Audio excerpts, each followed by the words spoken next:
ऐसी बानी बोलिए मन का आपा खोए, औरन को शीतल करे आप भी शीतल होए। नमस्ते सिया स्कॉलर्स। आपकी बानी मतलब आपकी बोली हमेशा मीठी होनी चाहिए। आज हम कुछ ऐसा ही मीठा और स्वाद और संगीत पर पढ़ने वाले हैं। आज के हमारे पाठ का नाम है सूर के पद। बच्चों, पद वो होते हैं जो दोहे, कविता या छंदों में लिखे जाते हैं, जिन्हें हम गाकर बोल सकते हैं। और क्योंकि इन्हें सूरदास जी के द्वारा रचा गया था, इसलिए इन्हें कहा जाता है सूर के पद।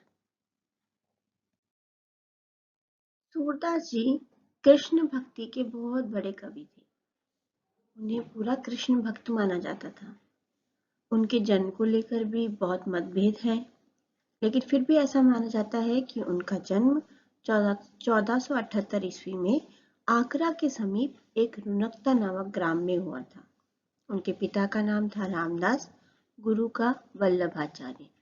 सूरदास जी ने जितने भी पदों की रचना की है, उसमें उनकी भाषा जो रही है वो रही है ब्रज भाषा, जो वहाँ की उस वक्त की लोकल लैंग्वेज मतलब स्थानीय भाषा थी। सूरदास की रचनाओं में सूर सागर, सुर सारावली और साहित्य लहरी ये प्रमुख रचनाएं उनकी हैं, जिसमें कि सूर सागर को ज्यादा महत्व दिया गया है, क्योंकि इसी में से बहुत सारे पदों को हम लेते हैं।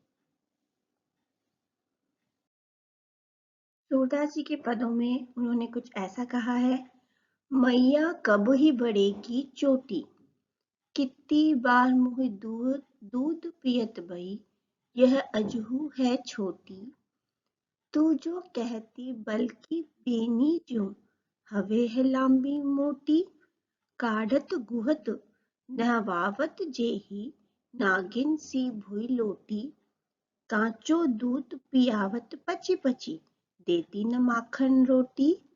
सूर चिरंजीव दो भाई, हरि हलदर की ज्योति। इस पद में आए हुए कुछ शब्दार्थ अब हम जान लेते हैं। पहले है कब ही मतलब कब, कितनी कितनी, पियत पीना, आजहू आज भी, बल बलराम, बेनी चोटी, लंबी मोटी लंबी मोटी, काढ़त बाल बनाना, गुहत गुथना, नहवावत नहलाना, नागिन नागिन, भूई भूमि, लोटी लोटने लगी, कांचो मतलब कच्चा, पियावती पिलाती है, पची पची मतलब बार बार, माखन मक्खन, चिरंजीवी चिरंजीवी, दोनों दोनों, हरि हलदर मतलब कृष्ण और बलराम, और ज्योति का मतलब है जोड़ी। सूरदास जी के इस पद में श्री कृष्ण जब वो छोटे थे, बाल कृष्ण अपनी माँ से पूछते हैं कि मैया मेरी चोटी कब बढ़ेगी, मैं कितने समय से दूध पी रहा हूँ, यह अभी भी मेरी चोटी छोटी की छोटी ही है। माँ, तू तो कहती थी कि तेरी चोटी भी भाई बलराम के जैसी लंबी और मोटी हो जाएगी। इसे काटते समय, गूंथते समय, नहाते समय ये नागिन के समान लौटती दिखाई देगी। यहाँ पर श्री कृष्ण अपने बालों को लेके बहुत चिंतित है। वो ये कह रहे हैं मैया से कि मेरी चोटी कब बड़ी होगी। इस चोटी का लालच देकर तू मुझे कच्चा दूध पिलाती है, मतलब ये कह के कि तुम्हारी चोटी और बड़ी होगी, मुझे कच्चा दूध पीती है। बहुत पचने पर मतलब बहुत आग्रह करने पर भी माखन रोटी नहीं देती, जबकि मैं माखन रोटी ही खाना चाहता हूँ। कवि सूरदास जी कहते हैं कि माता यशोदा आशीर्वाद देते हुए कहती है कि हरि कृष्ण और बलराम की जोड़ी सदा चिरंजीवी रहे, मतलब सदा अमर रहे। दूसरे पद में सूरदास जी ने कहा है, तेरो लाल मेरो माखन खायो, दोपहर दिवस जानी घर सुनो, ढूंढी ढंडोरी आप ही आयो। खोली किवाड़ी बैठी मंदिर में, दूध दही सब सखिन खवायो। उखल चढ़ी सीके को लीनो, अनभावत भुइ में ढरकायो, दिन प्रति हानि होती गौरस की, यह ढोडा कौने ढंग लायो, सूर श्याम को हटकिन राखे, तेहि पूत अनोख हो जायो। देख लेते हैं इसके शब्दार्थ।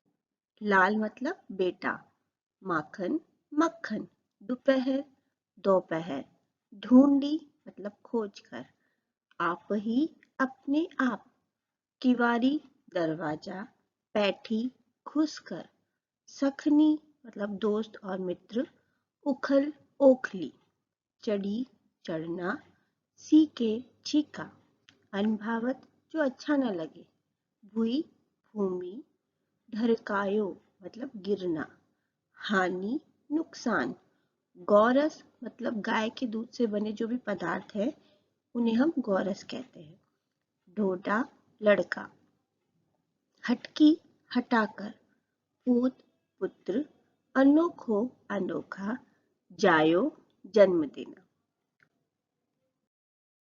इस पद में एक गोपी माता यशोदा को उल्हाने मतलब शिकायत भरे स्वर में कहती है, तेरे लाल श्री कृष्ण ने मेरा माखन खा लिया। दोपहर के समय में घर को सूना जानकर ढूंढ ढांड कर घर में घुस आया। उसने घर के किवाड़ खोलकर सभी अपने दोस्तों को भी दूध दही माखन खिलाया। यद्यपि माखन छीके पर रखा हुआ था, पर कृष्ण उखल पर चढ़ गया। उखल होती है वो एक ओखली, जिसे हम मसाले बनाते थे पहले कूट कर, और उसने कुछ माखन तो खाया और कुछ लुढ़का दिया मतलब फैला दिया। इस प्रकार दिन प्रतिदिन गोरस मतलब दूध की, गोरस का मतलब गाय के दूध से जो भी चीजें बनती है उसे गोरस बोलते हैं। इस प्रकार रोज रोज गोरस की हानि हो रही है, नुकसान हो रहा है। यह शैतान बालक बड़े अनोखे करतब कर रहा है। माता यशोदा, क्या तूने किसी अनोखे बेटे को जन्म दिया है जो उसे तनिक भी हड़का कर नहीं रखती, मतलब कि धमका कर डांट कर, है ना। ये वो जो गोपी है माता यशोदा से शिकायत करके कह रही है कि क्यों तू अपने बेटे कृष्ण को डांट कर नहीं रखती। तो ये था उस पद का भावार्थ।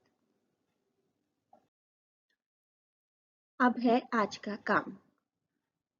आज के काम में आपको इस पाठ के जितने भी शब्द अर्थ हैं और पदों का जो अर्थ है वो अपनी कॉपी में लिखना है। इस वीडियो में आप इसके लिए आप इस वीडियो की ही मदद लेंगे। तो इस वीडियो में मैंने आपको जितने भी शब्द अर्थ बताए हैं और जो पदों का अर्थ बताया है वो आपको अपनी कॉपी में लिखना है। धन्यवाद।